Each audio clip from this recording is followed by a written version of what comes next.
eu passo à senhora Adriana Brondani para fazer a sua exposição.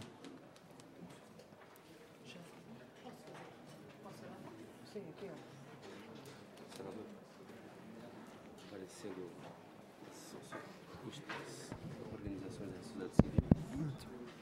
Relatório técnico. Bom dia a todos. São só 10 minutos, eu vou me apresentar rapidamente. Eu faço parte do Conselho de Informações sobre Biotecnologia, que é uma entidade não governamental que tem como objetivo esclarecer dúvidas sobre biotecnologia no seu aspecto técnico-científico. Esta entidade faz parcerias com uma série de instituições públicas, privadas, com universidades, com algumas empresas, para que possa desempenhar esse seu trabalho de explicar o que é a biotecnologia. E nesse desafio de explicar o que é a biotecnologia, nós trabalhamos constantemente com um tema que é o tema em relação ao mito do alimento natural. Quando, na realidade, nós sabemos que o alimento que nós ingerimos hoje, ele foi modificado geneticamente ao longo dos anos. Nós estamos vendo aqui um milho ancestral, o teoscinto, e o milho moderno ao lado. Nós sabemos que nós alteramos o genoma das plantas por milhares de anos. Então, grande parte dos alimentos que hoje nós consideramos como alimentos oriundos da área agrícola, alimentos naturais, eles passaram por um processo que nós denominamos de domesticação. Esse processo impõe uma série de alterações genéticas em todas essas plantas, em todos estes alimentos ao longo do tempo. Nós vemos aqui o processo de domesticação do milho, ele data de cerca de 10 mil anos atrás, nós iniciamos este processo. Outro exemplo aqui interessante para ilustrar, nós temos ali um repolho selvagem e nós temos vários alimentos que conhecemos aí, como couve-flor, como brócolis, como repolho. Vários deles são todos originados do mesmo ancestral comum. O que foi acontecendo aqui? Nós fomos fazendo um processo de seleção natural e artificial, porque fomos selecionando partes da planta, fomos cultivando em diferentes regiões do mundo e, por isso, fomos apresentando características que são expressas, que nós chamamos de fenotípicas, bastante diferentes. Então, este processo de domesticação, ele tem uma importância muito grande quando nós falamos em cultivo agrícola. Vejam por quê. Porque nós conhecemos hoje cerca de 350 mil espécies vegetais, são conhecidas. Cerca de 3 mil delas são utilizadas pelo homem. E aqui vamos considerar, inclusive, para paisagismo, não apenas para alimentação. Para alimentação, nós ficamos muito restritos. Nós conseguimos cultivar, para a cultura, na realidade, cerca de 300 plantas. O que quer dizer? As características que nós temos para a cultura agrícola são características extremamente restritas para que a gente possa ter a produção agrícola. Por isso, o homem precisou, ao longo do tempo, fazer esse processo de domesticação. Aqui nós observamos que essa domesticação foi acontecendo há muitos anos atrás, nós temos aí 10 mil anos, 13 mil anos atrás, é o caso da lentilha, o caso do trigo, da cevada e da ervilha, em diferentes regiões do mundo. Portanto, este homem primitivo foi fazendo um processo de domesticação, selecionando características de plantas, sem conhecer genética, sem conhecer DNA, sem fazer nada, utilizar nenhuma técnica de biologia molecular que hoje nós utilizamos. Esse processo, ele antecede aos conhecimentos de genética e o grande marco que nós temos no melhoramento genético, que permite que se possa cultivar o que nós cultivamos hoje, está representado pelo geneticista Mendel. Não é? Então, lá em 1865, nós começamos a mudar este aspecto, quando ele traz essas informações. Até hoje, nós fazemos intensamente o melhoramento genético que nós chamamos de convencional. E hoje nós podemos obter, então, plantas, não é? Diferentes plantas através de melhoramento genético por cruzamentos interespecíficos, que nós chamamos aqui de um melhoramento genético convencional. Então, é uma técnica que é utilizada, onde nós estaremos trocando genes nesse processo, selecionando características. Nós também podemos induzir melhoramento genético, e isso é utilizado para a produção de alimentos também, através da indução de mutações. Então, no momento que eu vou irradiar uma planta e ela vai sofrer um processo de mutação, eu estou mexendo com todo o genoma dela, com o material genético. E, por último, a técnica que entrou mais tardiamente, a técnica de transformação genética, também conhecida como transgenia, e que vem associada aos conhecimentos todos da biotecnologia moderna, não é? Então, vejam, ela representa apenas mais uma estratégia que vem contribuindo para se colocar características nas plantas, como nós já vínhamos fazendo há muito tempo atrás, aqui incorporando informações que nós conhecemos hoje de biologia molecular. Com o melhoramento genético convencional, se nós olharmos neste gráfico, as plantas foram ganhando produtividade. Então, aqui nós estamos observando cultura de trigo, cultura de milho, de soja, o ganho de produtividade que o melhoramento convencional já agregou. Nós tivemos aí um ganho muito grande de produtividade, simplesmente sem utilizar ainda todos os conhecimentos, porque vocês vejam que os anos que nós estamos olhando aqui são bastante anteriores. Quando nós conhecemos a estrutura do DNA, e isso é de 1953, quando se desvendou a estrutura do DNA, nós entramos numa nova era de biologia molecular, abrimos uma área de informação, que é a área da biologia molecular. E aqui entram as ferramentas para se trabalhar com a transformação genética. Então, um outro elemento bastante importante deste período é a descoberta das enzimas de restrição, que são enzimas encontradas em bactérias na natureza, como um mecanismo de defesa, que são capazes de cortar sequências específicas de DNA. Portanto, quando nós estamos entrando em biologia molecular, em biotecnologia, em transgenia, nós precisamos dessas ferramentas, conhecer a estrutura de DNA, conhecer que nós precisamos cortar sequências específicas, e a utilização dessas ferramentas é o que nós usamos para fazer melhoramento convencional, para fazer biotecnologia, não é, atualmente. Um outro marco bastante importante na biotecnologia foi a descoberta de que nós podemos pegar um gene de interesse, cortar, graças à descoberta dessas enzimas que clivam regiões específicas de DNA, cortam regiões específicas de DNA, podemos isolar este gene e levar para outro organismo. Uma descoberta muito importante para o desenvolvimento da insulina humana, que é utilizada hoje para o tratamento dos diabéticos. Da mesma forma, nós vamos utilizando aí para desenvolvimento de características em algumas plantas. Este gene de interesse, ele pode vir de uma planta, ele pode vir de um micro-organismo. Muitas vezes se utiliza uma própria planta para se extrair um gene de interesse e colocar. Saliento, nós estamos isolando um gene ou 2 genes, o número é bastante restrito, falando de espécies vegetais que têm aí 28 mil genes, 30 mil genes, nós estamos falando de uma pequena característica. Quando nós falamos de melhoramento genético, por melhoramento convencional, eu tenho um conjunto de genes sendo modificado.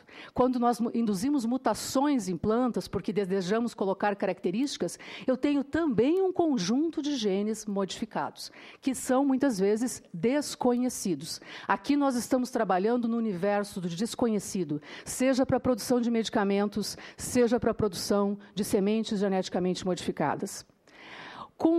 Já que nós estamos observando a questão de produtividade, neste gráfico nós podemos observar o ganho de produtividade lá no final, quando nós temos ali, isso que está escrito em inglês, me desculpem, mas nós temos um ganho de produtividade no milho, quando a biotecnologia entra. Então, nós, ali no período próximo a 2005, vejam como aquela produtividade cresceu, quando nós comparamos com o restante da curva, em que nós já estamos adotando melhoramento genético convencional, já estamos incorporando as informações de genética aqui. Então, a biotecnologia está trazendo um ganho de produtividade expressivo que aparece aqui. Mesmo que as características que nós estejamos introduzindo atualmente nas plantas não sejam diretamente relacionadas a ganho de produtividade.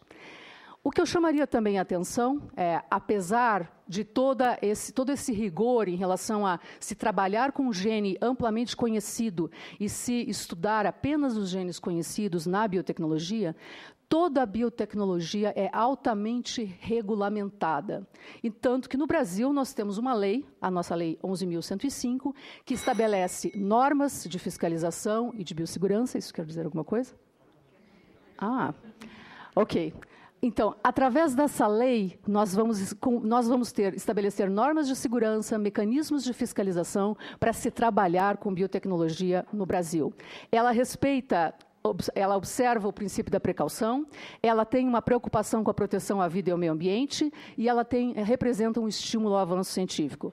E, basicamente, nenhum de nós pode trabalhar com biotecnologia se não cumprir uma série de passos que eu vou deixar para o professor Velini comentar mais tarde, porque é da Comissão Técnica Nacional de Biossegurança, é o presidente, ele poderá abordar com mais propriedade do que eu, mas nós não poderemos trabalhar sem passar por todas essas etapas. O que eu também chamaria atenção neste momento final é que todas essas etapas, elas são acompanhadas pela Comissão Técnica Nacional de Biossegurança, que fará uma análise da avaliação de risco de cada produto. Então, vejam, um produto de biotecnologia, ele passa por uma avaliação altamente complexa, porque nós estamos olhando aqui informações sobre o OGM, todas as suas características, como que este gene se expressa, quais são as características principais deste gene. Nós vamos olhar o impacto deste gene no meio ambiente, nós vamos também observar o impacto na saúde humana e animal. Portanto, nenhum produto é aprovado sem que ele passe por esse critério altamente rigoroso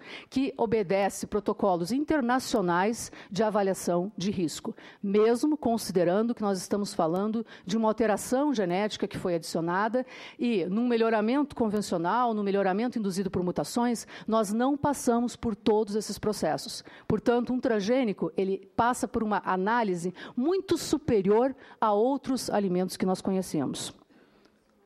Eu posso continuar? Como é que eu estou?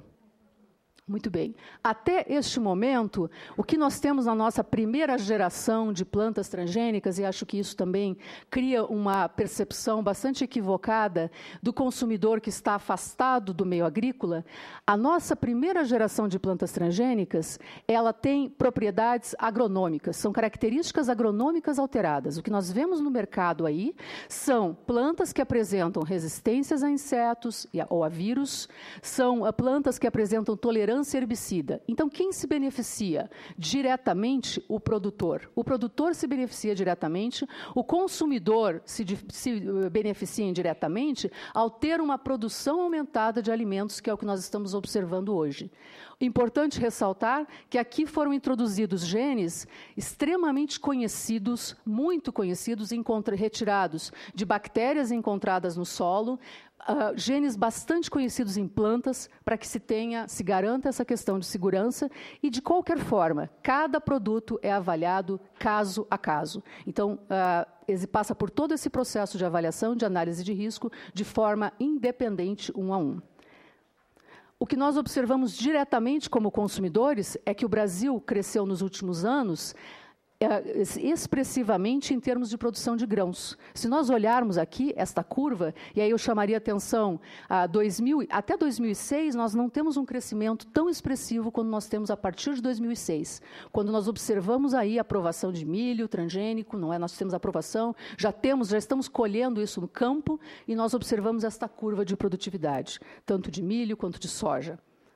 Então, assim, a população acaba tendo este benefício de alimento disponível, de alimento acessível.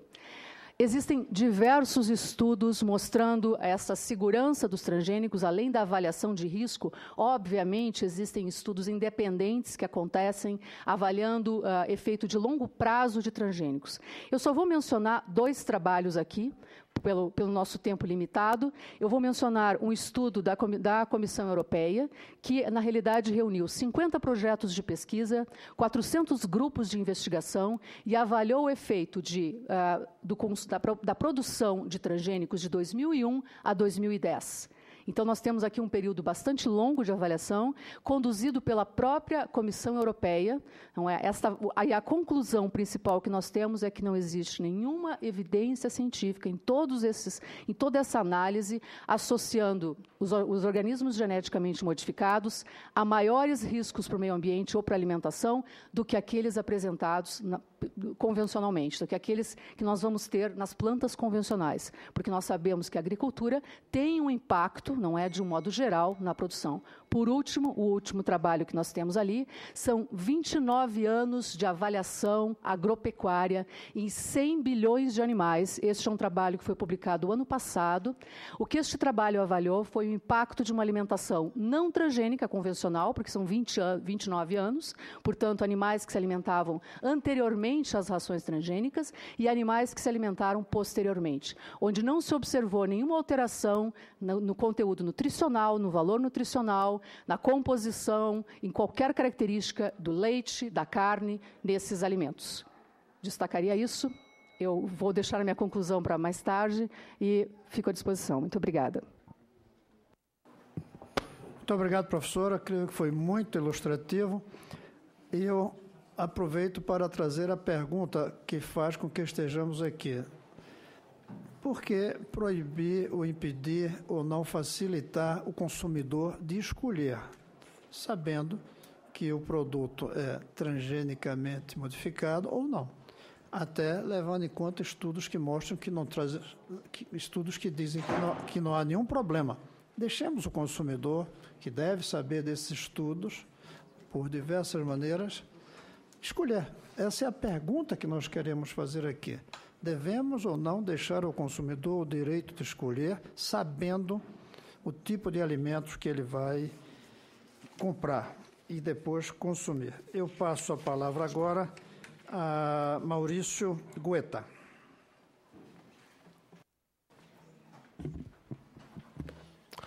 Muito bom dia, senador Cristóvão. É um prazer estar novamente aqui na comissão para contribuir com o debate desse importante projeto de lei. Muito bom dia aos participantes, convidados e demais membros da mesa. A última oportunidade que tivemos juntos, senador, numa audiência pública, foi para debater um tema de altíssima complexidade, diversos detalhes, que foi a atual Lei do Patrimônio Genético e Conhecimentos Tradicionais, a atual Lei 13.123. Eram dezenas de artigos com diversos detalhes e nós, então, auxiliamos tecnicamente na elaboração de 23 emendas naquela oportunidade que foram aprovadas em plenário, né? Então, esses debates são, de fato, principalmente na Comissão de Ciência e Tecnologia, que tem feito esse trabalho, são muito relevantes para a instrução do processo legislativo. Estamos aqui para isso, mas com a diferença de que, nesse caso, o projeto de lei ele versa apenas sobre um dispositivo, que é a pretensão de alteração do artigo 40 da atual Lei da Biossegurança, a Lei 11.105 de 2005. Então, passemos objetivamente ao ponto nuclear desse projeto de lei. Bem, ele pretende 3 alterações, objetivamente, que são, em primeiro lugar, rotular como transgênicos apenas os alimentos cuja presença de OGM for comprovadamente detectada através de análise específica. Já vamos detalhar esse ponto. O segundo é facultar a rotulagem livre de transgênicos para aqueles produtos cujo resultado da análise específica tenha sido negativo. E, por fim, retirar o símbolo T, que é tradicionalmente conhecido como o indicativo de que há transgênico no produto. Então, são essas 3 alterações em que se pretende a partir desse projeto de lei. Como base dessa discussão, eu acho que a gente não deve entrar aqui em discutir sobre os benefícios ou malefícios dos produtos transgênicos, porque isso já foi um debate realizado em 2005. Acho que não é esse o caso, o ponto não é esse. O ponto é o direito ou não da sociedade consumidora, que é a sociedade em que vivemos, de ter acesso à informação sobre a presença ou a ausência de transgênicos nos rótulos das embalagens. É esse o ponto. Não cabe aqui discutir sobre questões relativas à saúde, enfim. Estamos aqui discutindo a questão de direito do consumidor. E o direito fundamental à informação, o direito do consumidor, está bastante sedimentado na Constituição Federal, disso não há dúvida, né? E ele é regulamentado pela Lei 8078, que é o nosso Código de Defesa do Consumidor, que está em todos os estabelecimentos comerciais do país, uma lei bastante relevante. Então, passemos à questão principal desse projeto de lei, que é a tal da análise específica. Vamos discutir um pouco sobre essa questão da análise específica, que para nós é a questão central do projeto de lei, o ponto-chave. Porque hoje, senador, como que é realizada a detecção da origem transgênica de um produto? Se há transgênico, essa análise é feita no início do processo produtivo, ou seja, há transgênico, naturalmente coloca-se o rótulo T. Então, essa análise, essa identificação da origem transgênica é realizada com base na matéria-prima, no início do processo produtivo. Então, se há uma soja transgênica, um milho transgênico, sem análise laboratorial, já se coloca o rótulo. O que se pretende com esse projeto de lei é que essa identificação, o momento da identificação sobre a origem transgênica do produto, seja na última fase do processo produtivo, ou seja, quando o produto final, acabado, estiver pronto. Então, é isso que se pretende colocar, essa alteração principal do projeto de lei. Então, a detecção sobre a origem transgênica, segundo diversos especialistas, e nós estamos entregando aqui o nosso parecer técnico-jurídico do Instituto Socioambiental, do IDEC, da Terra de Direitos e do Movimento dos Pequenos Agricultores, nesse sentido, com detalhamento da nossa exposição. Há diversos profissionais especialistas na área que atestam que a detecção da origem transgênica, se realizada ao final do processo produtivo, se realizada no próprio produto final, não será possível de ser realizada em muitos casos.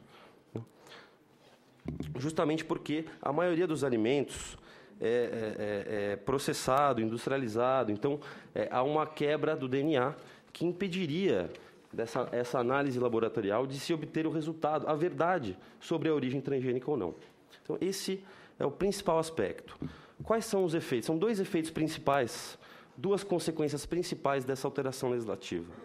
O primeiro resultado nefasto dessa alteração legislativa é que ocorrerá ausência de rotulagem sobre a origem transgênica para a grande maioria dos produtos em que há origem transgênica.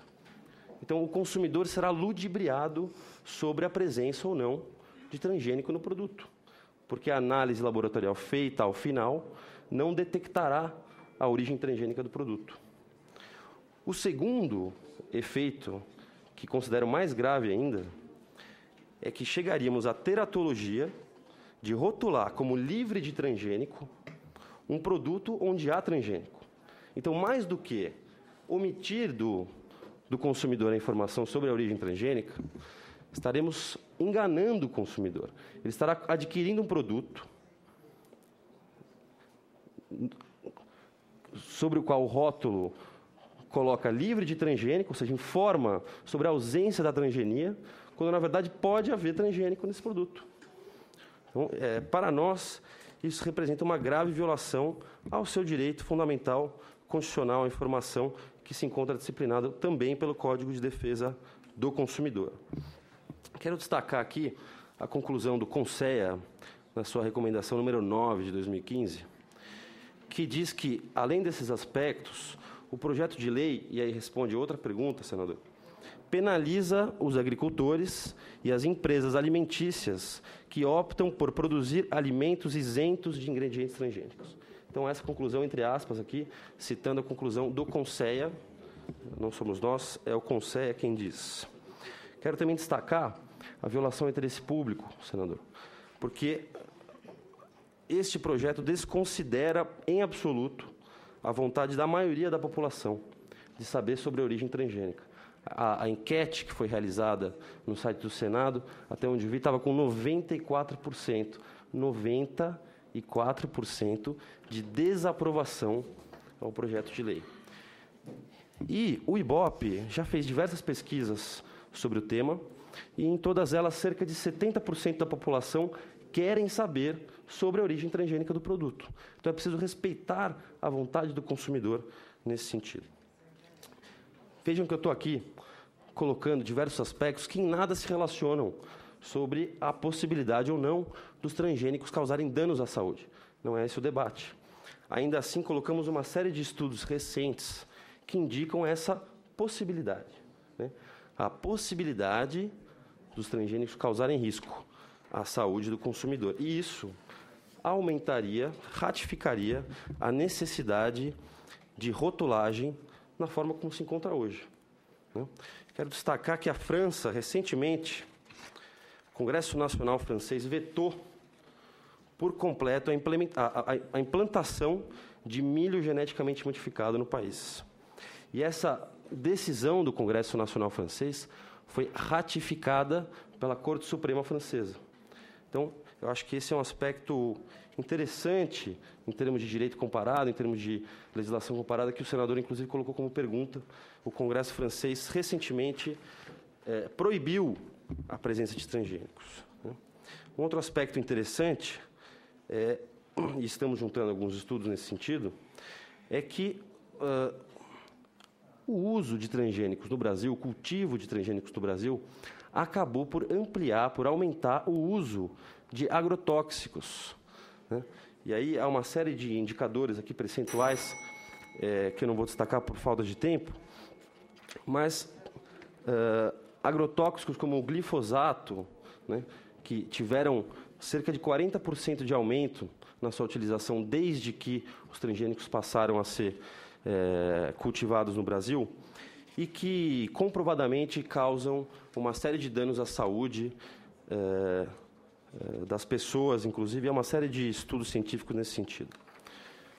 Quero também repudiar, senador, a pretensão de se retirar o símbolo T, especificamente o símbolo T, que não é o ponto nuclear da questão, mas o símbolo T, ele se encontra devidamente sedimentado no inconsciente da população, né? Então, para que alterar algo que a população já conhece, um símbolo que já é de fácil conhecimento da população? Não há qualquer razão que possa justificar essa alteração. E, por fim, senador, aí eu acho que é um aspecto que os outros convidados podem aprofundar, queria destacar os impactos negativos econômicos e diplomáticos ao país. Primeiro, imagine que a União Europeia aceitaria receber em seu país um produto brasileiro, onde consta não contém transgênico, sabendo que é possível que esse produto contenha transgênico. Recentemente, a ministra da Agricultura, Cátia Abreu, e a presidenta Dilma Rousseff estiveram em Bruxelas, na Bélgica, justamente para tratar sobre um possível novo acordo sanitário entre o Brasil e a União Europeia, para ampliar as exportações e importações entre os países. Esse projeto de lei, na nossa percepção, traria diversos impasses para novos acordos comerciais entre o Brasil e outros países, ainda mais nesse momento em que o Brasil precisa tanto ampliar suas exportações para países como China, União Europeia, Estados Unidos, etc. E, por fim, eu quero destacar o descumprimento do Protocolo de Cartagena, que foi ratificado pelo Brasil em 2003, o que poderia implicar em consequências diplomáticas, como sanções comerciais ao país. Então, diante disso, senador, diferente dos demais projetos que temos debatido aqui na Casa, em que era possível fazer melhorias no texto para se chegar a um texto de consenso, nesse caso não vemos nenhuma possibilidade de melhora no texto. Esse projeto, em nossa visão, deve ser rejeitado pelo Senado Federal, e essa é a nossa posição, nossa contribuição à mesa. Ficamos à disposição para novos debates. Muito obrigado. Muito obrigado. Eu passo a palavra agora à senhora Marijane Vieira Lisboa.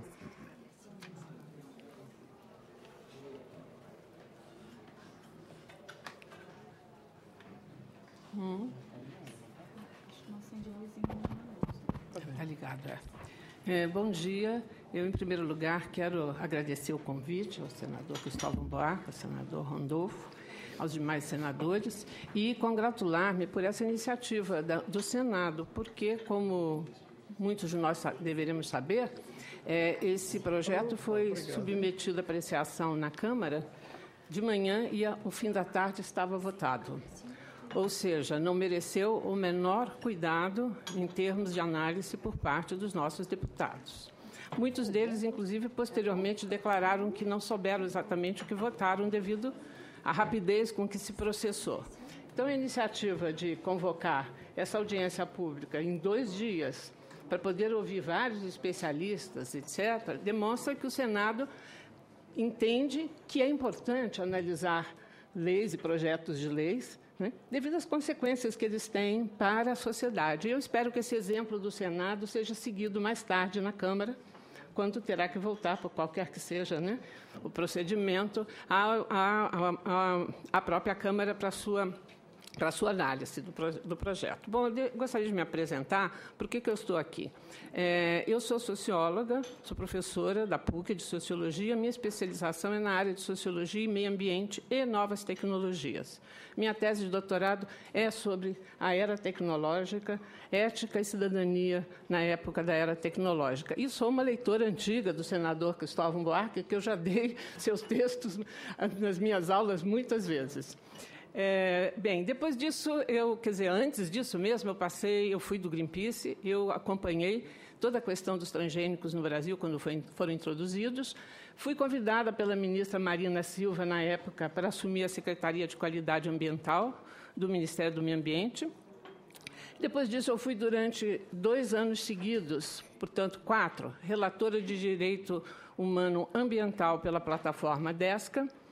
E também já estou completando o meu 4º ano como membro da CTNBio, que é a Comissão Técnica Nacional de Biossegurança, na qual eu estou lá na qualidade de especialista do consumidor, ou seja, indicada pelas entidades de consumidores para cumprir esse papel. Portanto, a minha familiaridade com o tema é grande, ainda que não seja aquela familiaridade do cientista biotecnólogo, do químico, do médico, mas de acompanhar essa discussão de um ponto de vista que é o ponto de vista do qual eu posso falar aqui para vocês, que é o ponto de vista de como nós vemos na sociologia o debate científico hoje em torno das novas tecnologias. Bom, eu preciso dizer que não há consenso sobre esse tema e já de início. Como qualquer nova tecnologia, nanotecnologia, transgenia e vários outros aspectos tecnológicos, nós nos encontramos naquela situação que nós definimos como situação de polêmica científica. Que é uma situação de polêmica científica, é aquela onde os cientistas, por mais capacitados que sejam e que disponham de um mesmo, digamos, arcabouço de teorias e métodos, não são capazes de chegar a uma conclusão. E por que não são capazes de chegar à conclusão? Devido à natureza nova da tecnologia. Toda tecnologia nova, ela é conhecida sob certos aspectos. Em geral, ela é desenvolvida para atender certos objetivos. Mas quais serão os impactos dessa tecnologia em outros aspectos, em outras áreas da vida humana, que não foram estudadas? A gente tem o século XX inteiro de exemplos disso. Quando se descobriu o uso do carvão, depois do petróleo, depois do gás natural, ninguém estava pensando que nós íamos enfrentar as mudanças climáticas. Né? Estamos enfrentando.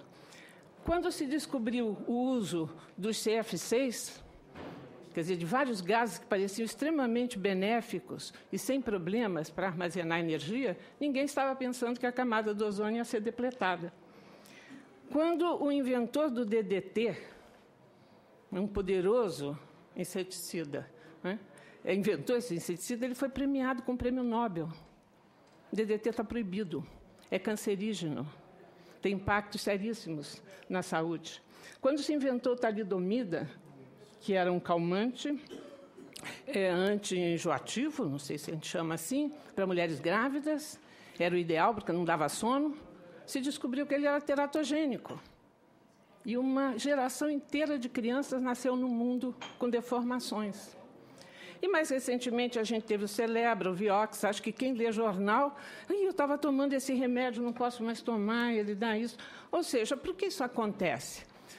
Porque a velocidade com que se criam novos produtos não acompanha a velocidade, que é muito mais lenta, da natureza dos nossos organismos. E o produto, às vezes, é criado com o objetivo, se a gente pensa nos transgênicos, para que eles foram criados? Para permitir que os agricultores usem mais agrotóxicos em cima de certas plantas, e elas não morram. Ou então para que ele tenha um inseticida dentro dele mesmo e não seja necessário colocar outro fora, porque ele já é um inseticida, a planta já é um inseticida. Então, o objetivo é um objetivo agronômico, e grande parte dos testes que a gente discute na CTN-Bio são agronômicos. Funcionou, do ponto de vista agronômico, funcionou. A lagarta morreu. A planta não morreu, jogou glifosato em cima e ela ficou lá vivinha. Bom, esse é o objetivo. Para isso se pesquisou. É isso que vem como resultado dos estudos que são apresentados a nós. Nós não fazemos nenhum estudo. O meu colega, que é o presidente da comissão, vai comprovar isso. Nós não fazemos nenhum estudos. Nós recebemos os estudos da Monsanto, da Syngenta. Lemos o que eles escreveram, e, em geral, eles escreveram isso. Funcionou? E depois nós fazemos alguns testes, ou seja, eles, alguns testes que nós consideramos bastante limitados, e, em função disso, é aprovado. Então, uma situação de polêmica científica é uma situação onde a decisão não é tomada tecnicamente. A decisão é tomada politicamente. Põe-se na balança riscos e benefícios. Vale a pena tomar um remédio novo que alguém acabou de inventar para uma doença que não tem cura? Os familiares e o paciente, junto com o médico, tomam a decisão. Vale a pena. Eu vou morrer mesmo. Se eu tomar esse remédio, quem sabe, eu prolongo a minha vida ou até me curo.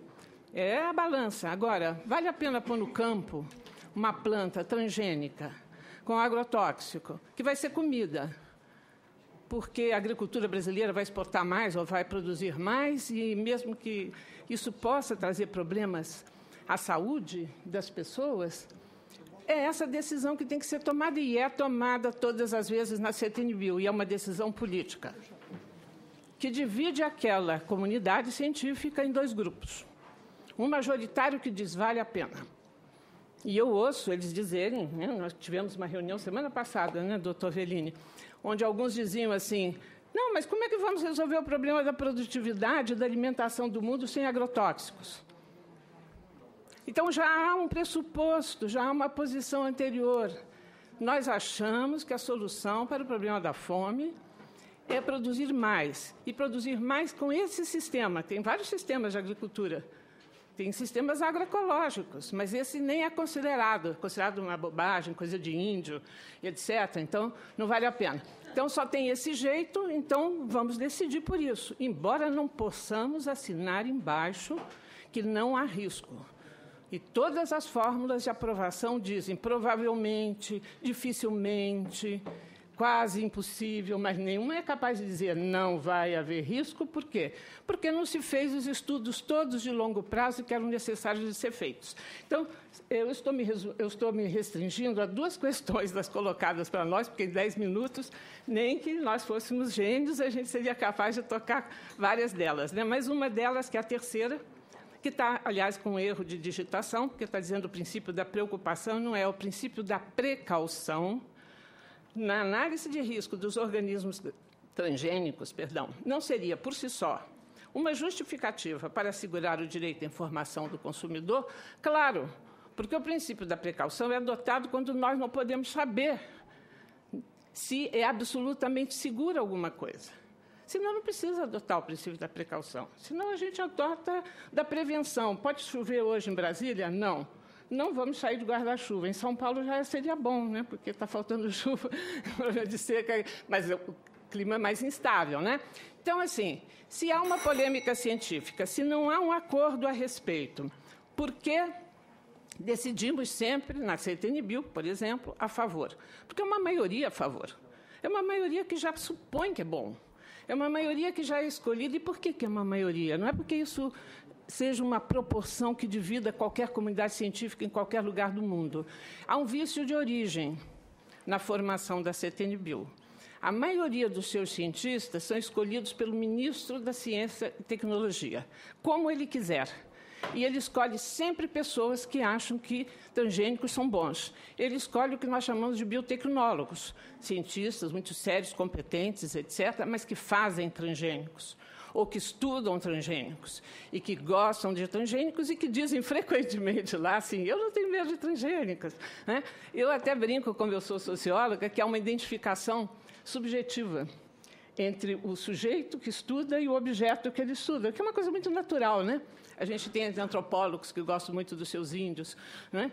Sociólogos urbanos que gostam, né, das suas tribos urbanas. Então, existe um pressuposto de que é bom. Quem vota contra? Quando se vota, né? Sempre se vota. Ministério do Desenvolvimento Agrário, que tem toda uma preocupação em relação à agricultura familiar e à agroecologia.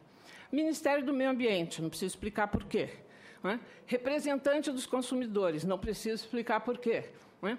Representante da saúde dos trabalhadores. O cargo ficou vago durante muito tempo. Agora acabou de chegar um representante, tem se manifestado muito claramente em relação às preocupações com relação à saúde. Representante de movimentos na área ambiental, obviamente, também. Então, se nós olharmos quem é que vota, nós entendemos por que as votações são assim. Há um vício de origem na CTNBio. A CTNBio tem que ser revista. E o vício de origem tem a ver, antes de tudo, com a escolha, a maneira como são escolhidos os cientistas, os critérios que se exigem para que eles sejam escolhidos, mas até o seu nome. Comissão técnica. Não, não é técnica. Uma comissão, ela tem cientistas muito bons e muito competentes. Não estou questionando isso. Eu estou dizendo que a decisão que ela toma é política. E sempre será política quando se tratar de novas tecnologias.